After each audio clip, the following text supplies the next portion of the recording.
میں نے یہ دیکھا ہے کہ لوگ ہارٹ اٹیک اور فالج کے بارے میں ہمیشہ فکر مند ہوتے ہیں، لیکن کیا کبھی آپ نے اینیورزم کے بارے میں سوچا؟ اینیورزم بھی فالج کی وجہ بن سکتا ہے۔ یہ بہت سیریس مسئلہ ہے اور اس سے اچانک موت واقع ہو سکتی ہے۔ آج میں آپ کو اینیورزم کے بارے میں تھوڑی سی معلومات دوں گا، اس میں کیا ہوتا ہے اور آپ کو اینیورزم سے بچاؤ کے لیے کیا کرنا چاہیے۔ اینیورزم کی پہلی یا ابتدائی علامت یہ ہے کہ اس کی کوئی علامت ظاہر نہیں ہوتی۔ ایسا کیوں ہے؟ کیونکہ اس میں بیسیکلی خون کی نالی جہاں سے سافٹ اور ویک ہوتی ہے، وہاں جب بلڈ پریشر سے گزرتا ہے، بلڈ پریشر زیادہ ہوتا ہے تو اس جگہ پہ چھوٹا سا بلون بن جاتا ہے، یہ پیچ باہر کی طرف ابھر آتا ہے۔ تو شروعات میں جب تک یہ ارد گرد کے اعضاء کو ٹچ نہ کرے، دباؤ نہ ڈالے کسی چیز پہ، تب تک آپ میں کوئی بڑی علامت ظاہر نہیں ہوگی، تب تک جب تک کہ یہ پھٹ نہ جائے۔ اور جب یہ پھٹ جاتا ہے تو اس جگہ پہ ایک سوراخ ہو جاتا ہے، خون باہر آنے لگتا ہے، اور اگر یہ دماغ میں ہوتا ہے تو آپ کو فالج ہو سکتا ہے۔ بہت محدود وقت ہوتا ہے اس میں ایمرجنسی تک پہنچنے کا، اس لیے میں سمجھتا ہوں کہ اینیورزم کے بارے میں بات کرنا یہ کیا ہے اور آپ اس سے بچنے کے لیے کیا کر سکتے ہیں، یہ آپ کا جاننا ضروری ہے۔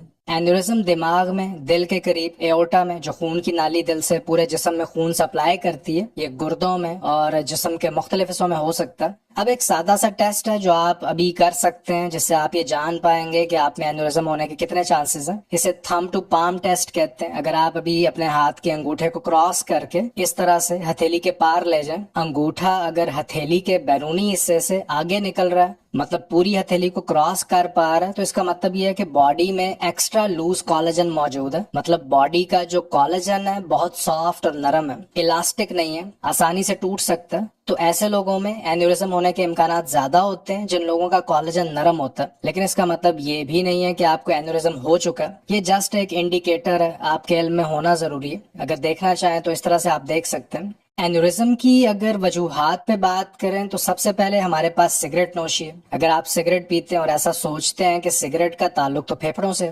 دھواں تو پھیپھڑوں میں جاتا ہے، خون میں نہیں جاتا، تو یہ انفارمیشن پوری نہیں ہے، کیونکہ پھیپھڑوں میں کیا ہوتا ہے کہ آکسیجن اور کاربن ڈائی آکسائڈ ایک دوسرے سے ایکسچینج ہو رہے ہوتے ہیں۔ جب آپ سانس لیتے ہیں تو آکسیجن پھیپھڑوں میں جاتی ہے اور یہیں پہ اس آکسیجن کو خون میں شامل کیا جاتا ہے۔ اب اگر آپ اس آکسیجن کی بجائے دھواں اندر بھیج رہے ہیں تو اس میں آپ کو کاربن ڈائی آکسائڈ ملے گی، آپ کو بہت سے مختلف کیمیکلز ملیں گے جو خون کی نالیوں کی اندرونی پرت اینڈوتھیلیم میں سوزش کی وجہ بن سکتے ہیں۔ یہی وجہ ہے کہ سگریٹ پینے والوں میں اینیورزم ہونے کا خطرہ ان لوگوں کی نسبت 4 گنا زیادہ بڑھ جاتا ہے جو سگریٹ نہیں پیتے۔ اور پھر الکوہل ہے۔ کرونک الکوہلک لوگوں میں، باقاعدگی سے شراب پینے والے بندے میں اینیورزم ہونے کا رسک بڑھ جاتا ہے۔ اور پھر ہمارے پاس ڈائبٹیز کے مریض اور وہ لوگ جو بہت زیادہ چینی استعمال کرتے ہیں، ایون پری ڈائبٹکس بھی اس میں شامل ہیں، کیونکہ یہ ایکسٹرا شوگر خون کی نالی کی اندرونی پرت کو زخمی کر دیتی ہے، آکسیڈیشن اور انفلیمیشن کی وجہ بنتی ہے، زہریلے مادے پیدا ہونے لگتے ہیں۔ اور اس میں صرف وائٹ شوگر ہی شامل نہیں ہے، اس میں ہڈن شوگرز بھی شامل ہیں، مختلف چیزوں میں چھپی چینی جو ہمیں نظر نہیں آتی، فروٹس میں چھپی ہوئی شوگر،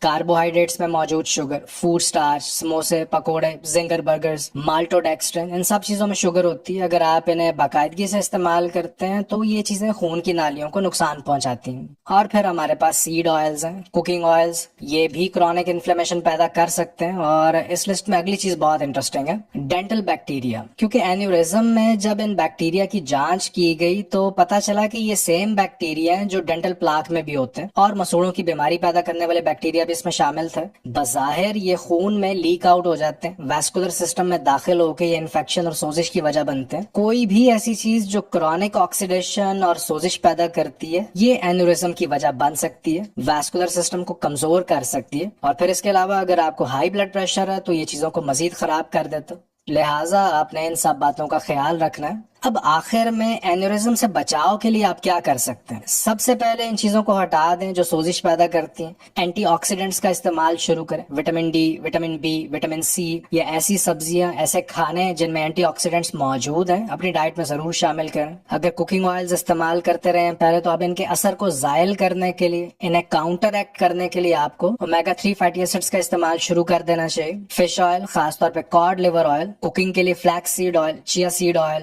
والنٹ آئل یا ایون آلیو آئل، دیسی گھی اور کوکونٹ آئل آپ استعمال کر سکتے ہیں۔ پھر وٹامن ڈی بھی بہت اہم ہے. وٹامن ڈی لیکی آرٹریز کو روکنے میں مدد کرتا ہے, اور وٹامن ڈی ایک بہت اسٹرانگ اینٹی انفلیمیٹری وٹامن ہے. لہٰذا سردیوں میں زیادہ دھوپ میں بیٹھے اور کم از کم 10,000 IU's وٹامن D3 آپ ضرور لیں. اور جو سب سے اہم چیز ہے وہ ہے ریگولر باقاعدگی سے ایکسرسائز کرنا, کیونکہ اس سے آپ اپنے ویسکولر سسٹم کو زیادہ اسٹرانگ کر پائیں گے, کارڈیو ویسکولر ہیلتھ امپروو ہوگی, انڈیورنس باڈی کی برداشت بیماریوں کے خلاف بڑھے گی. تو امید ہے یہ ویڈیو آپ کے لیے فائدہ مند ثابت ہوگی. میں آپ سے ملتا ہوں اگلی ویڈیو میں. اپنا خیال رکھیے. اللہ حافظ.